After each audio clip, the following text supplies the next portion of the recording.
Bien, vamos a continuar. Sí se ve la diapositiva que está ahí, congruencia, punto número 3, y los saltos directivos.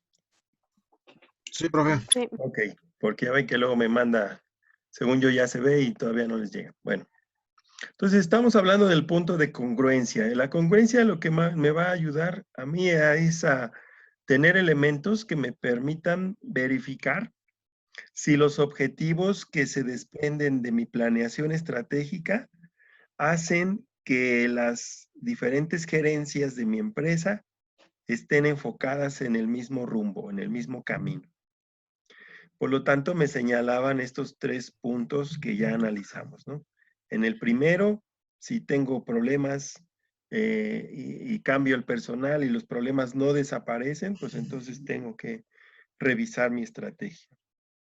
Cuando necesito, cuando me doy cuenta o cuando tengo que darme cuenta de que si para que un departamento cumpla sus objetivos estoy sacrificando a otro departamento o reduciendo sus verdaderos niveles de capacidad para poder hacer que otro departamento tenga éxito, pues también ahí tengo problemas.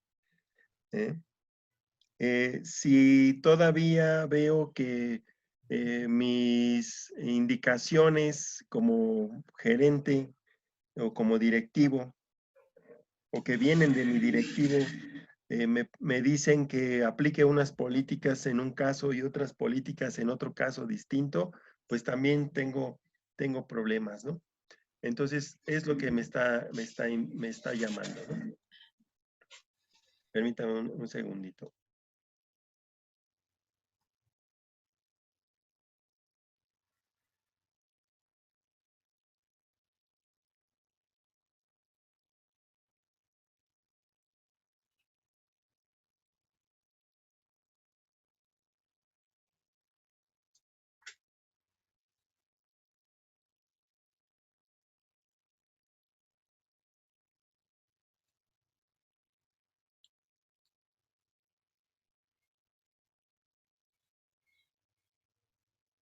Gracias.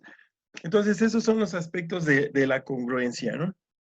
Obviamente, como el término lo dice, deben de ser todos los objetivos de todas las áreas funcionales, deben de ser congruentes con todos los objetivos fundamentales de la estrategia o de la empresa, y de entre sí también deben de ser, se deben de poder apoyar, no estar en contra, ni tener políticas perdidas que dependan de una sola persona o de su estado de ánimo, ¿no? Entonces, a eso se refiere. El otro criterio interno para poder evaluar las estrategias es el criterio de viabilidad, donde una estrategia no debe acaparar los recursos disponibles ni crear problemas imposibles de resolver. La última y mayor prueba para una estrategia es su viabilidad, es decir, se puede intentar la estrategia con los recursos físicos, humanos y financieros que tiene la empresa. Los recursos financieros de un negocio son los más fáciles de cuantificar y suelen ser la primera limitante contra la que ha de evaluarse una estrategia.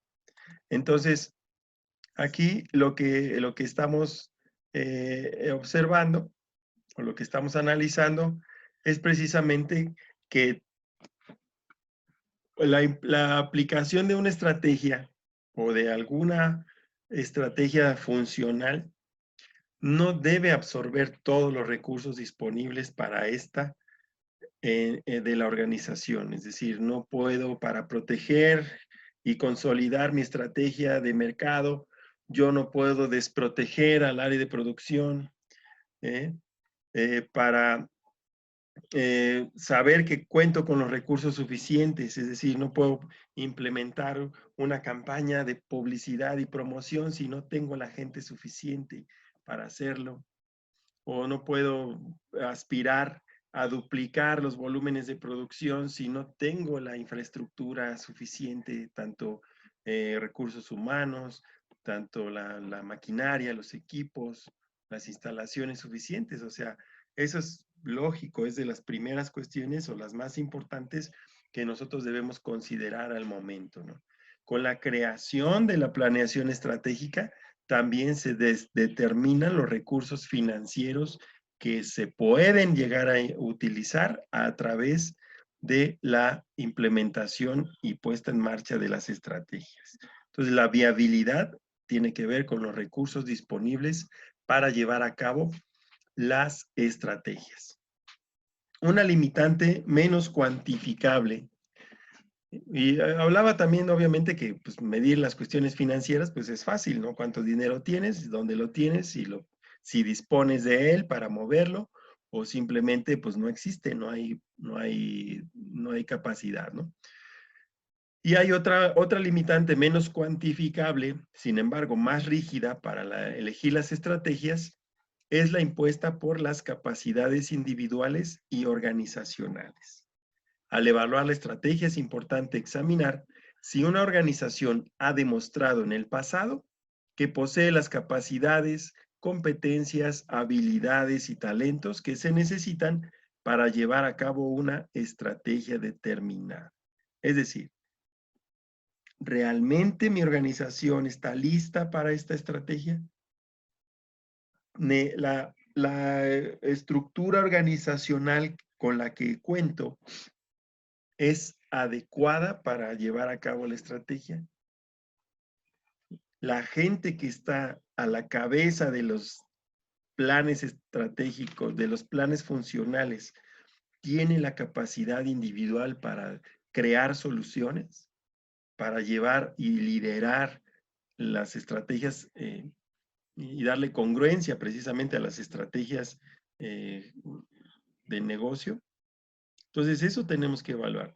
Es más determinante porque yo puedo diseñar una excelente estrategia, puedo tener toda la infraestructura, tener todos estos recursos, tanto físicos, ¿sí? Como materiales o como financieros, pero no tengo el factor humano que cumpla y que sepa manejar correctamente esos recursos. Y entonces mi estrategia no va a servir. No es viable, ¿por qué? Pues porque no tengo la gente idónea para llevarla a cabo. Es como la empresa pequeña que va evolucionando y que crece y que de pasar de una empresa familiar pasa a una empresa formal, ¿no? Y sí, pues quiere seguirse manejando como una empresa familiar, pero ninguno de sus integrantes está capacitado o tiene la experiencia y las competencias, es competente para hacer funcionar esta nueva organización, esta nueva estructura organizacional. Entonces, cuando una empresa familiar crece, lo que normalmente se le va a recomendar es que contrate gente de afuera con experiencia en puestos clave como las gerencias de área. ¿Sí? Porque si lo hacemos con los mismos recursos, pues vamos a tener que el hijo o el sobrino o la esposa tendrá que tomar parte de actividades y tomas de decisiones que deben de ser fundamentadas en datos o en algún conocimiento del cual no cuentan y por lo tanto pues las empresas no pueden tener el éxito que se espera a pesar de que sean una buena empresa, ¿sí? Cuando una empresa familiar o una pequeña microempresa crece, tendrá que hacerse de recursos humanos que tengan las capacidades, competencias, habilidades y talentos necesarios para llevar a cabo las estrategias, ¿sí? Si no, vamos a estar perdidos, no va a servir de nada. Y eso también es un elemento adicional de la viabilidad. Entonces, evaluar las estrategias es importante porque las organizaciones se enfrentan a ambientes dinámicos en que los factores externos e internos clave suelen experimentar cambios rápidos y drásticos. Lo que es el éxito de hoy no siempre garantizará el éxito de mañana. ¿Qué quiere decir esto? Que con la manera en que hoy me está yendo bien y estoy logrando mis objetivos y mi estrategia original, mi misión, mi visión y mis políticas y valores están dando resultados, mis estrategias, pues no quiere decir que esta misma la pueda yo guardar en un cajón y volverla a repetir para el año que entra. Tengo que volver a empezar porque hay cambios que se van dando en los contextos que también nosotros debemos de reconsiderar, ¿Sale? Con el paso del tiempo, la evaluación de las estrategias se va tornando cada vez más difícil, lo cual responde a múltiples razones. Antes, las economías nacionales y mundiales eran más estables. Los ciclos de vida de los productos eran más largos, al igual que los ciclos de desarrollo de los mismos. Tardabas más, tenías más tiempo para consolidar el desarrollo de un producto nuevo para introducirlo al mercado. Ahora no tienes tiempo. La velocidad de los competidores es impresionante. También es cierto que los productos no tienen, no perduran en el gusto del mercado durante mucho tiempo, por eso esto del ciclo de vida de los productos son más cortos. Es decir, no puedes apostar todo a un producto y que ese producto te dé rendimientos todo el año, sino que tienes que ver cómo se comporta el ciclo de vida. Su máximo auge es donde tienes que aprovecharlo y saber identificar en qué momento esto ya no está siendo positivo. El avance tecnológico también era más lento. La comunicación, el conocimiento y la información se movía mucho, muy lento. Ahora tenemos información inmediata de lo que pasa al otro lado del mundo. Los cambios también eran menos frecuentes. Había menos competidores. Las empresas extranjeras eran débiles y había una mayor regulación industrial, es decir, había normativas muy estrictas para la inversión extranjera. Ahorita, pues prácticamente le dicen, ahí está mi país, explótalo todo lo que quieras, pásale, no hay problema. ¿Por qué ahora es más difícil? El entorno es más complejo. Hay muchas más empresas, surgen cada día empresas dentro de un mismo sector prácticamente a diario, por lo cual se hace más competitivo y tener información de estos mercados de competidores es también más complicado, ¿no? El punto número 2, la creciente dificultad para predecir el futuro con precisión, por lo mismo que los cambios son muy rápidos. Los datos que tengo en este año, para 2 meses ya no me sirven, ya seguramente hubo modificaciones o cambios en esos datos. La rápida tasa de obsolescencia, incluso de los mejores planes. Tenemos que estos planes, por lo mismo que el entorno cambia, pues tienen vigencia mientras el entorno se mantiene estable. Si el entorno cambia, mi plan ya no sirve. El incremento en el número de acontecimientos nacionales y mundiales que afectan a las organizaciones, todos los factores de vigilancia, las cuestiones sociales, las cuestiones políticas, las cuestiones legales, las cuestiones del mercado de clientes, cuestiones con nuestros proveedores, todo esto cambia. Y el decreciente lapso de tiempo para el cual se puede llevar a cabo la planeación con cierto grado de certeza. Evaluar las estrategias es una práctica necesaria para las organizaciones de todos tipos y tamaños.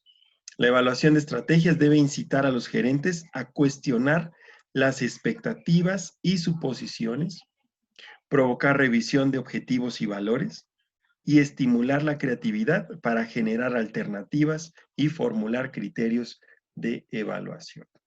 Entonces, es función de los gerentes diseñar también qué es lo que vamos a evaluar, ¿sí? Sabiendo que podemos partir desde la evaluación de las bases de la estrategia, es decir, revisar otra vez la misión, si todavía es vigente, revisar la misión, la visión, ¿sí? Generar o actualizar los objetivos, generar o actualizar los valores organizacionales, reorientar, si es necesario, las estrategias originales de acuerdo a la información que tenemos de estos cambios, ¿no? Las actividades de evaluación de estrategias deben realizarse de manera continua y no al final de tiempos específicos o justo después de que los problemas ocurren. Es decir, debo de diseñar aquí los criterios de evaluación y también el procedimiento y el protocolo de evaluación que me permitan de manera continua tener información real de cómo se están alcanzando los resultados. Y no esperarnos a decir, bueno, tiro mi planeación estratégica, le doy los objetivos a mis áreas, recibo sus planes de trabajo, los dejo trabajar y regreso en un año a ver qué encuentro, ¿no? Eso no se puede hacer. Tiene que ser de manera continua. Tampoco ante una situación de pérdidas, y sabes qué, pues perdimos, no tuvimos ganancias, fracasó, tenemos como el análisis de casos, tenemos pérdidas en ventas, no hemos, y entonces empezar a analizar, ah, bueno, tenemos problemas, ahora qué vamos, ahora por qué pasó. Eso tampoco ya no es práctico. Evaluar las estrategias de manera continua y no periódica permite que se establezcan puntos de referencia del progreso y su monitoreo efectivo. Las estrategias exitosas combinan la paciencia con la voluntad de aplicar medidas correctivas oportunas en caso de ser necesario. La evaluación de estrategias comprende 3 actividades básicas. Primera, como lo mencionaba hace rato, examinar las bases de una estrategia de una empresa. Después, comparar los resultados esperados contra los reales y aplicar medidas correctivas que garanticen que el desempeño cumpla con lo planeado. La retroalimentación adecuada y oportuna es la base para una evaluación efectiva de las estrategias. Aquí si me ayudan, por favor, para leer esta parte. Leticia, ¿está por ahí? Sí. Adelante. Este análisis también podrá tratarse de preguntas como las siguientes. ¿Cómo han reaccionado los competidores a nuestra estrategia? ¿Cómo han cambiado las estrategias de los competidores? ¿Han cambiado las fortalezas y debilidades de los principales competidores? ¿Por qué los competidores están aplicando ciertos cambios estratégicos? ¿Por qué algunas de las estrategias de los competidores tienen más éxito que otras? ¿Qué tan satisfechos están nuestros competidores con sus posiciones de mercado y su rentabilidad actuales?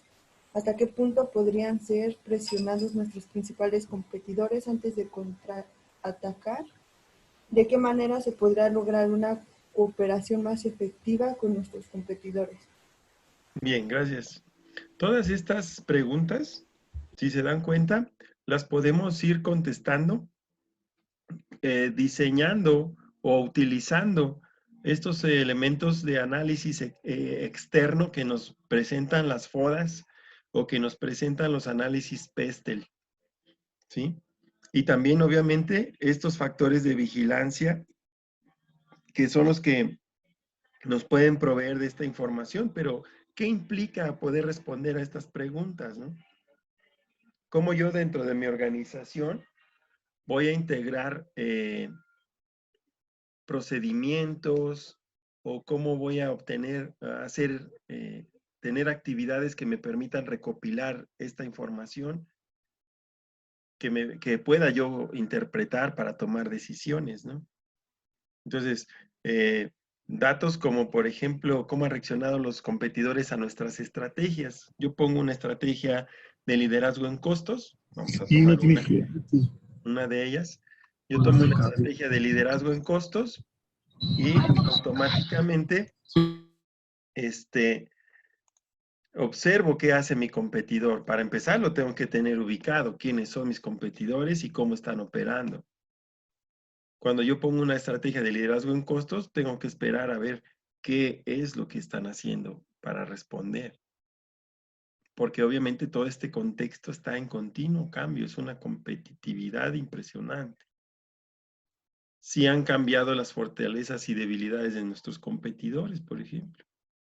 Saber si ellos hicieron cambios, hicieron ajustes y en cómo están impactando todos esos ajustes en función de cómo nos perciben a nosotros como empresa, ¿sí? Y a eso se refiere la revisión de estas bases estratégicas. Las oportunidades y amenazas externas, que es lo que estaba yo diciendo, y las fortalezas y debilidades internas sobre las que se basan las estrategias actuales deben monitorearse de manera continua y en busca de cambios. En realidad no es una cuestión de si estos factores cambian, sino más bien de cuándo y cómo están sucediendo estos cambios. Entonces, mantener elementos dentro de las actividades, dentro de todas las áreas funcionales, que me permitan continuamente aplicar estos análisis de FODAS, pues obviamente es fundamental, ¿m? Tenerlos y saber cómo vamos progresando o cómo vamos, cómo se está manifestando nuestra evolución como organización. He aquí algunas preguntas clave que han de tomarse en cuenta para evaluar estas estrategias. Posteriormente a este análisis de FODAS continuo, debemos de diseñarlo para que nos ayude a responder esto. Primero, ¿nuestras fortalezas internas todavía lo son? Es decir, ¿todavía contamos con ellas? ¿Los cambios en el contexto no han debilitado nuestras fortalezas? Segundo, ¿tenemos nuevas fortalezas internas? Si es así, ¿cuáles son? Si hubo cambios en el contexto que nos ayudaron a develar nuevas fortalezas, tenemos que tenerlas bien identificadas.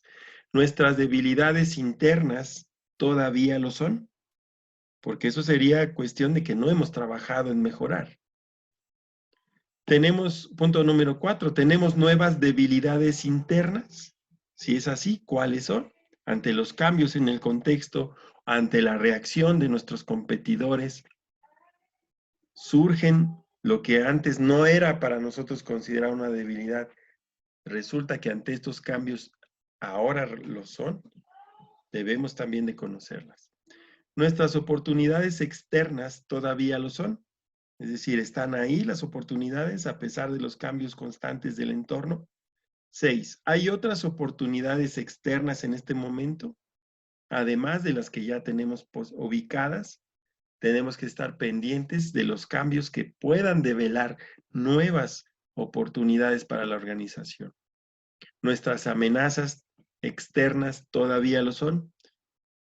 Y si hay otras amenazas en este mercado, en este momento, y si son así, ¿cuáles son? Y la última, si como empresa, ante el contexto, somos una empresa vulnerable a una adquisición hostil, es decir, que venga un gigante del ramo y nos absorba, nos proponga comprarnos, ¿no? Aunque no quieras, es competir con el gigante o dejar que te absorba, o sea, ¿qué es lo que se presenta en este contexto? El otro es el punto número 2, que tiene que ver con comparar los resultados esperados contra los reales, para lo cual se hace la medición del desempeño organizacional. En este punto, hay que comparar los resultados esperados con los resultados reales, investigar las desviaciones en los planes, evaluar el desempeño individual y examinar el progreso realizado hacia los objetivos establecidos. Aquí es cuestión de datos, ¿sí? Si yo establecí metas o les fijé metas y objetivos a cada uno de las áreas funcionales como parte del desglose del plan, del proyecto o de la planeación estratégica, pues ahora tengo que ver qué tan lejos o qué tan cerca están de esos objetivos. Pero recuerden que esto debe de ser una medida continua, ¿sí? No puedo estar esperando que pasen 6 meses, que pasen 3 meses para ver los resultados, sino que esta medición del desempeño debe de ser continua y no nada más el desempeño individual, sino el logro de los objetivos. En este proceso se utilizan tanto los objetivos a largo plazo como los anuales. Los criterios para evaluar las estrategias deben ser medibles y verificarse con facilidad. Los criterios que predicen los resultados suelen ser más importantes que los que revelan lo que ya ha ocurrido. Es decir, necesito, aquí en medición, además de estos objetivos, también crear parámetros que me permitan evaluar. Si yo no genero un parámetro con base en un indicador, pues ¿cómo voy a determinar si voy bien o voy mal? ¿Sí? Un indicador es aquella característica de un evento que yo necesito conocer. Y además que debe poderse medir, debe contar con una unidad de medida. De tal forma que un indicador para el área de ventas pueden ser en pesos vendidos, en unidades vendidas, en un periodo determinado, ¿sí? Y obviamente son datos medibles y es fácil verificarse. Esos son los indicadores. Ahora, un parámetro es aquel nivel es aquella escala de valores dentro de los cuales se puede presentar un dato, ¿sí? Un ejemplo de esto que acabo de decir. Un parámetro que nos sirve para determinar si un alumno aprueba o reprueba un curso son las calificaciones. Hay un parámetro que dice que del 6 hacia el 10, el resultado es positivo, aprobado. Y que del 5.9999 hacia abajo, hacia el 0, el resultado es reprobado. Esos son los parámetros. El indicador es el valor de la calificación, ¿sí?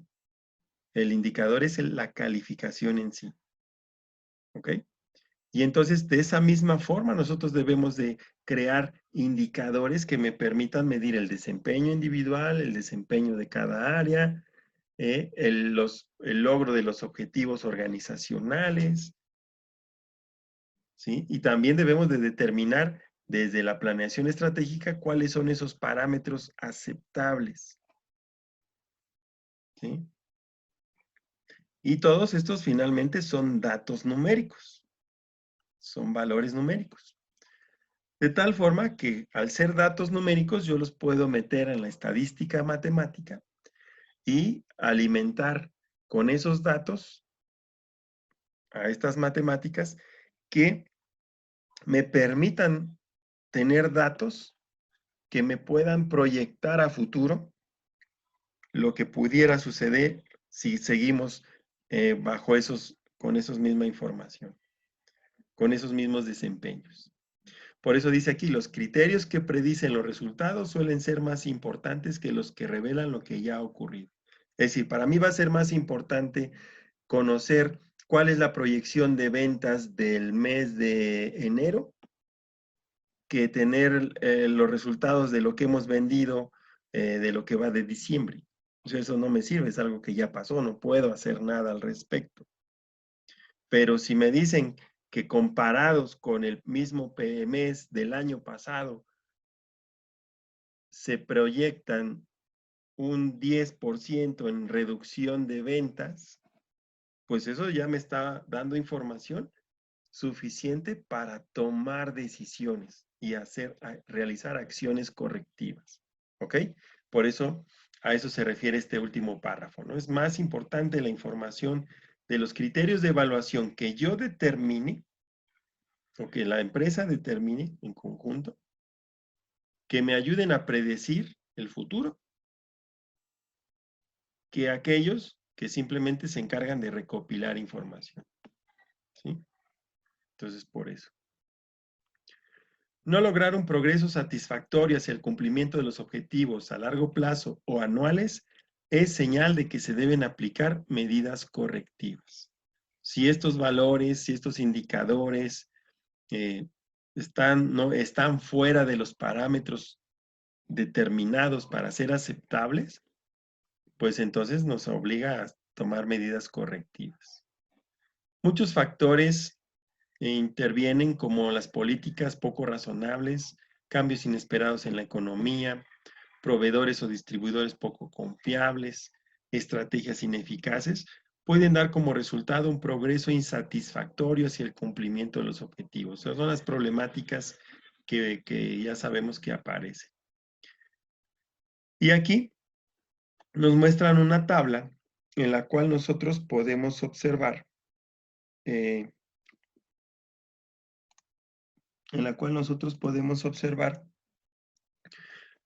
algunos factores que podemos considerar para medir el desempeño corporativo, el desempeño de la organización en función de indicadores. Es decir, estos son los factores numéricos que nosotros podemos agregar a nuestra planeación estratégica para fijar los objetivos esperados, ¿sí?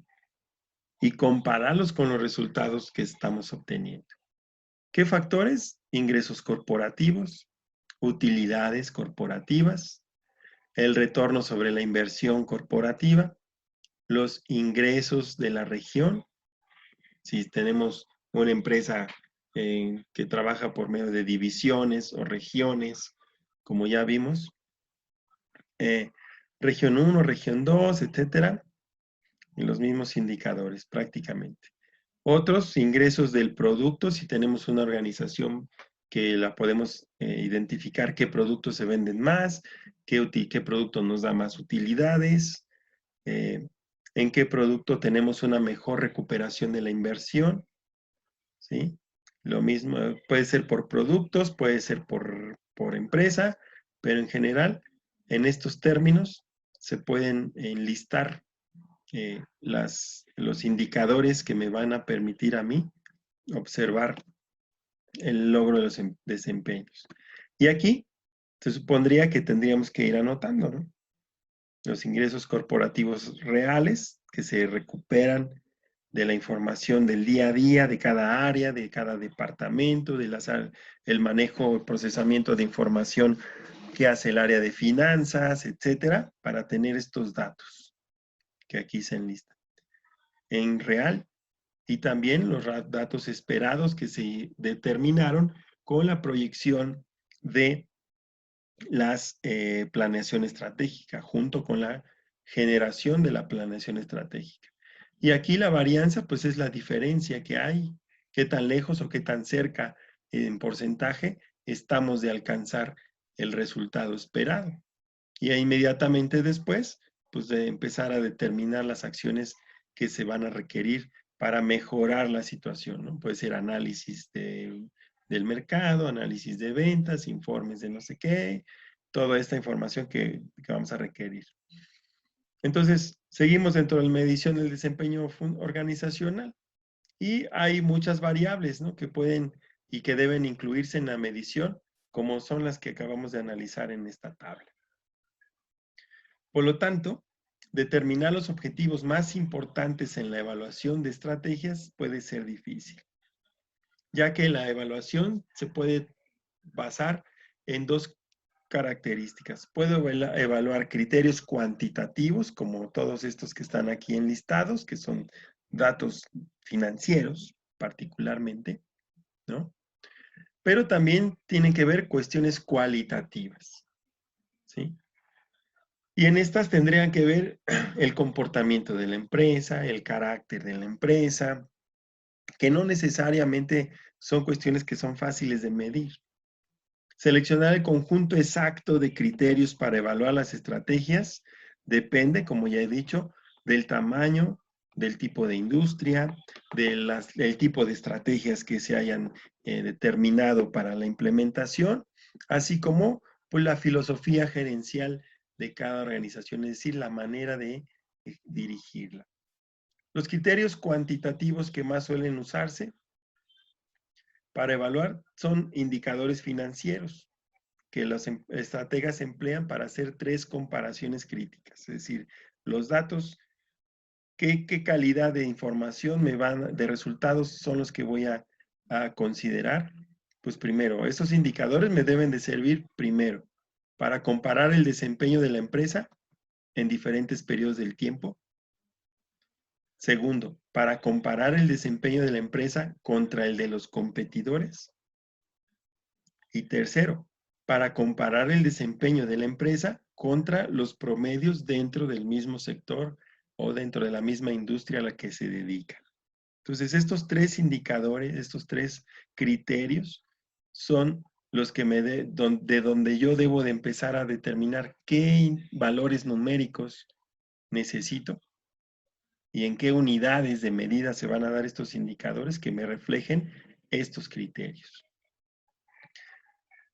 Algunos de estos indicadores que acabamos de mencionar son el retorno sobre la inversión, el retorno sobre el capital, el margen de utilidades, participación de mercado, la razón o la relación, la relación que hay entre el capital y la deuda, las utilidades por acción en caso de aquellas empresas que manejen bolsa de valores o acciones, crecimientos en las ventas y crecimientos de los activos. Estos son indicadores financieros que me pueden permitir ayudar a hacer estas comparaciones de las que ya hablé. Entonces, es información que el área de finanzas debe de determinar sus métodos para poderlas obtener y tenerlas vigentes y una información prácticamente en tiempo real de todos estos factores. Es necesario también, como decíamos hace rato, los criterios cualitativos, como las características del factor humano, el comportamiento de nuestra organización y la cultura de nuestra organización en todos sus integrantes. Por lo tanto, mencionan factores humanos como, bueno, vamos a terminar, se nos acaba el bloque, nos falta menos de un minuto. Por favor, nos conectamos en 5 minutos si son tan amables. Nos vemos en 5 minutos.